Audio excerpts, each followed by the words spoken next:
Okay, good morning, guys. Are you ready for the last ERC?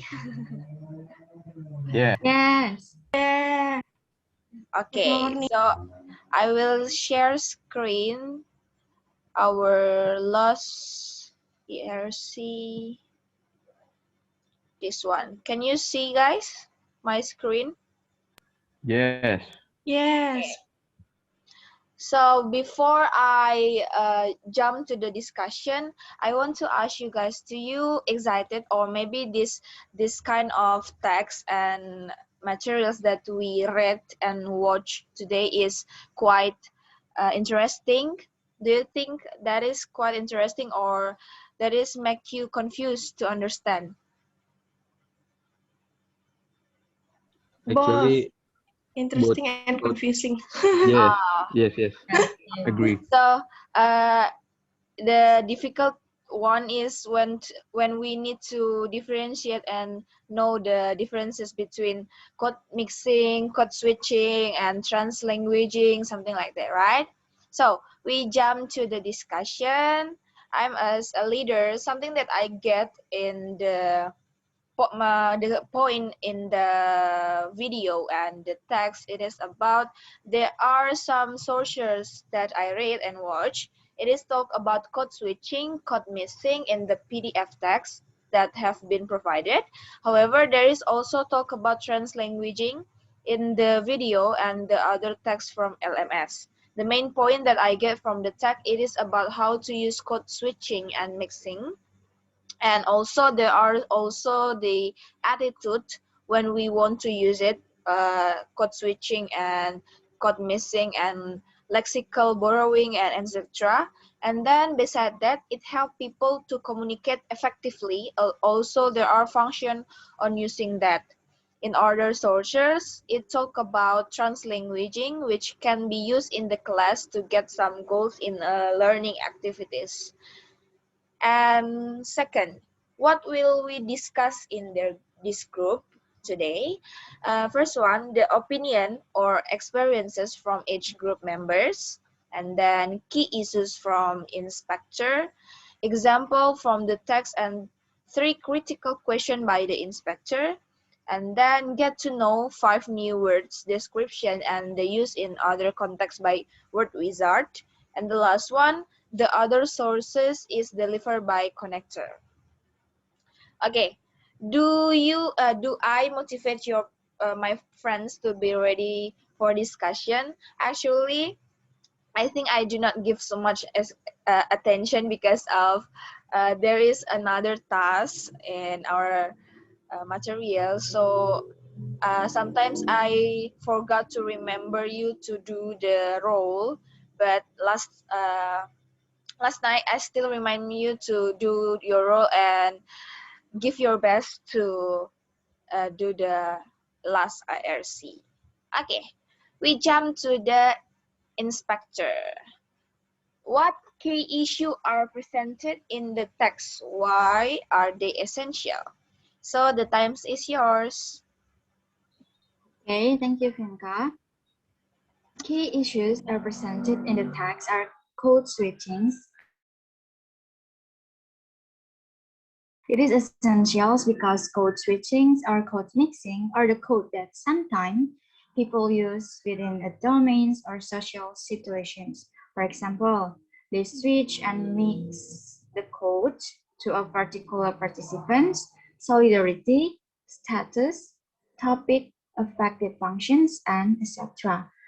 Then translanguaging is quite similar with code switching or mixing, but the speaker changes the language when they already realize that they know the words or they know what are they saying while speaking or producing word for both language. It's according to Garcia and Way.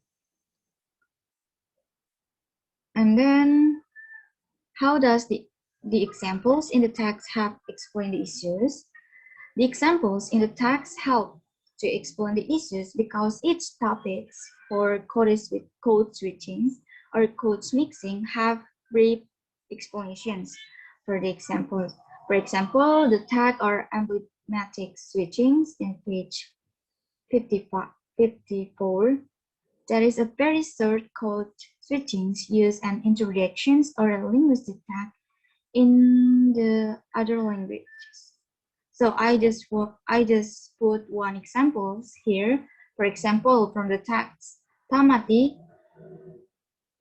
Engari, I don't know how to pronounce it, but I just read it.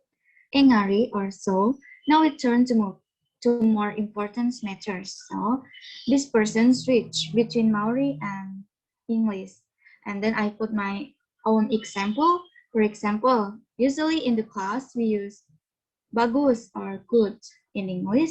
That's right, Bayu. So I switch between Indonesian and English. However, there are so many examples from the text that can help to explain the main issues. And the last is make 3 critical questions to be discussed in the groups. First questions, I want to ask you guys because I still confused about it. In your opinion, is code switchings or code mixing means lack of language stability, or is it normal as a natural process of interactions between bilinguals and multilinguals? And why? Can you give your opinions? So, in my opinion, I think when we do communication in society, it is normal because sometimes there are some maybe vocabularies or a sentence that we don't really understand. For the example, like there is some word in English that we don't really know the meaning and how to use it, and then we use in Indonesia. I think there is a very normal if we do it in communication in society, but when we do it in the class, I think it is depend on the target language that we want to use. I think that's all.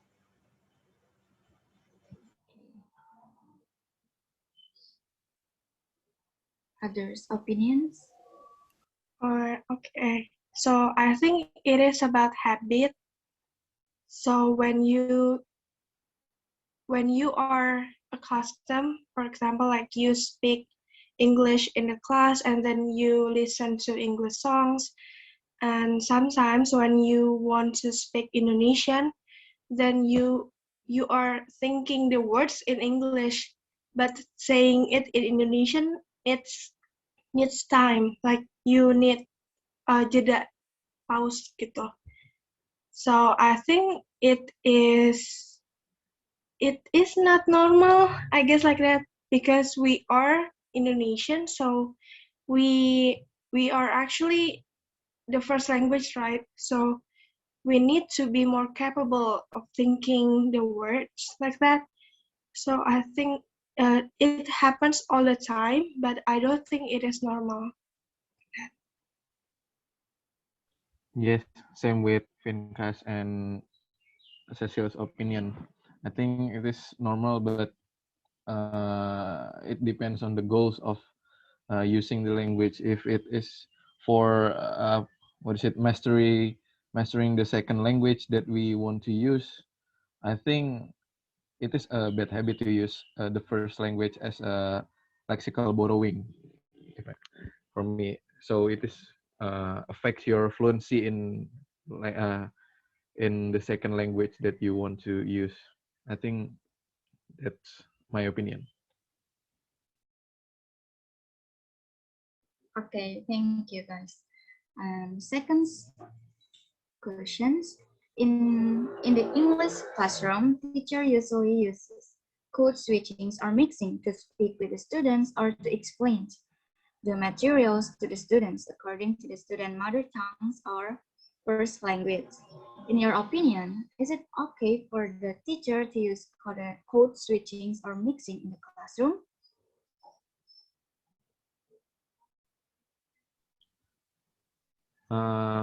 Depends on the classroom. I mean, if it is bilingual classroom, it can be, but uh, if it is not like us, we are studying the L2, I mean the second language, right? So it is not a proper way to teach it like that.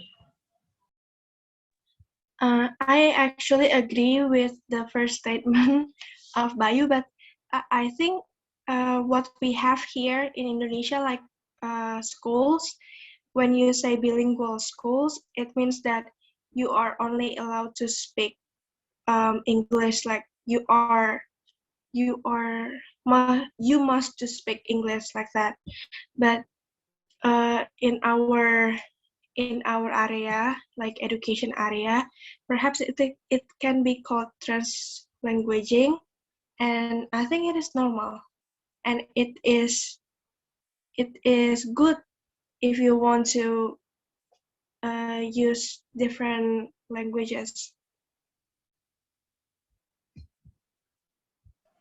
From me, actually, maybe for the teacher, it is not really appropriate, as Bayu said before, because they someone who teach the student. But when we uh, refers to the students, I think it will become translanguaging, as Cecil and Miss Ella said before. I think that's all. Sorry that I jump in here. Ochi, I think your second question is interesting to discuss later. Hopefully we have time later to discuss your second question in the big group, yeah, so that we can hear more perspectives. Thank you. Good job, guys. Okay, Miss. Thank you. Looks like You Ochi can continue connection. on Ochi. I think she has bad connection. Yeah, The picture is Freezing. yes. yeah. Do you guys want to just jump to the next role? Yeah. He reconnecting. So we jump to the next row, and if Ochi come back, we can continue his part. This is Word Wizard. Cecil, the time is yours. Okay, so the 5 definitions, they are interspersed, and then emblematic, and then the third one, reprimand, fourth, impose, fifth, negation. So the first one, interspersed, in the text, as you can see, Scottish blah blah blah, Gaelic interspersed with their English. It means to put something between things. And then the second one, emblematic. Emblematic is to represent or to become symbol of something. And then the third one, reprimand. Reprimand means to forbid someone. Oh, for those, it means to forbid someone or reject idea verbally and formally.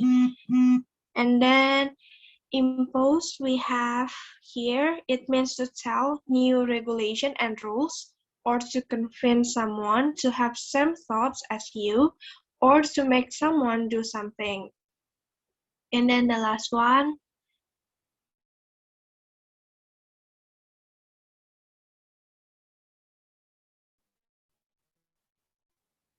fin, okay. Negation means to and then 5 examples here. The first one, she has an idea to intersperse drawings throughout the text.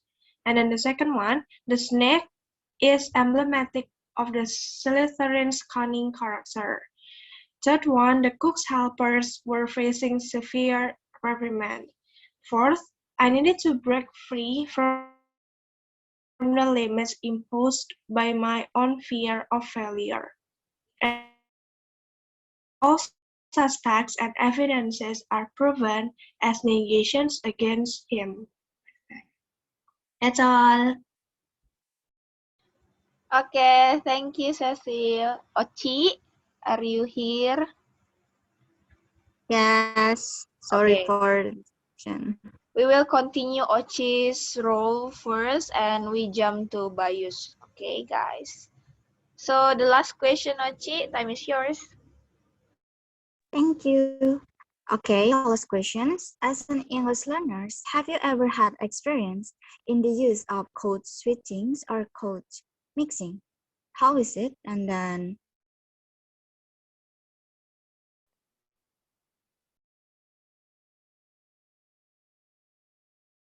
You look, what is it? You are the master of the other language, and sometimes you are lack of vocabulary in language that you speak. Yeah, I have ever had experience before. Yeah, I sometimes also, we want to impress people, right? yeah, that's And right. we change to use English, for example. Like your friends always ask, "You are a PBI student, so you should speak in English." For me, I never do code switching or code mixing in front of my friends because I was afraid if they judge me. So I just talk to my friends who are really but they do study abroad. If they don't study abroad, if they are still here, I speak Indonesian and not switching it to English. From my experience, actually, same with Bayu and Cecil. Sometimes I want to make people feel interest with the language that I use. And beside that, sometimes when I talk in front of my friends, for the example, I use English, but I think there are some vocabulary that I don't really remember, or because of I nervous and I switch it into Indonesia, something like that. Okay, thank you, Ochi, for the role in inspector. We jump to Bayu's role. Connector. Bayu, time is yours. Okay, thank you, Miss Finka.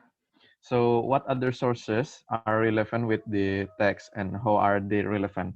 So, I search for other sources about code switching and code mixing, and also about translanguaging. So here I provide some article and PDF file that the author explained about the difference of code switching and code mixing in specific way. So like Miss Ella said before, code mixing and code switching has traditional differences, right? And nowadays it is not like tidak terlalu dipisahkan. So it is like one term to analyze the in sociolinguistics. And the translanguaging, it is same with the video from Olivia Garcia, if I'm not mistaken. If you find in YouTube, the keywords is translanguaging, you may find on the top of the list is Olivia Garcia. So she is the one who, what is it? I think popularize it maybe to or improve it to use in the education. So and then I gave you bonus. I think this is the one example of code switching. If you already uh, watch my videos that I sent to the WhatsApp group about polyglot who speaks more than 15 language to test his skills, I think it is probably it is like one example of code switching, because yeah, he Cordu, I forgot his name. He's a Dutchman, and he can speaks more than 15 language. If I'm not mistaken, 19 language. So it is like sentence per sentence. He changed it repeatedly between one language and other language and another language, and also not only language but also the what is it, the I mean, there are German accent, right, and Swiss accent. So it is, they use the same language but different accent. So it can inspire you to be a polyglot. Okay, and then what image will I use? So this is a video about more understanding to understand more about code switching and code mixing. I already provided the link in the text if you want to watch the video about code mixing and code mixing. Nah, this woman, she is Olivia Garcia. Oliver or Olivia, I forget about her name. So she is the one uh, who what is it, who developed translanguaging used in educational purpose. So yeah, you should watch it. It is not too long session, 12 minutes. Probably you want to explore more about translanguaging, and you can find the terms and function and also the other aspects of translanguaging. And then how can I help my friends to understand the text better through image? So I provide two videos explaining about code switching and code mixing, and also about translanguaging. Uh, First, I will let them watch the videos, but the time is limited, right? So yeah, I'll explain a little bit about those, and if there are any questions, I will help you to explain and discuss based on my understanding, and about code switching and code mixing, also about translanguaging in the classroom. Thank you. Those are the references that I provide. Okay, thank you guys for the discussion. Finally, we get it, and this is the last ERC that we did. So before we end the discussion, I just want to ask you, I'm sorry for the berisik sound. Wait a minute.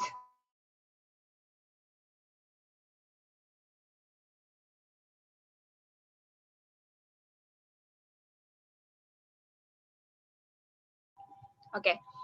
Before we end the discussion, I want to ask you guys, if because of we are the future teacher, do you guys agree to use translanguaging in your class, or you want to make your students master in the target language, so you don't need to use any methods like translanguaging at all?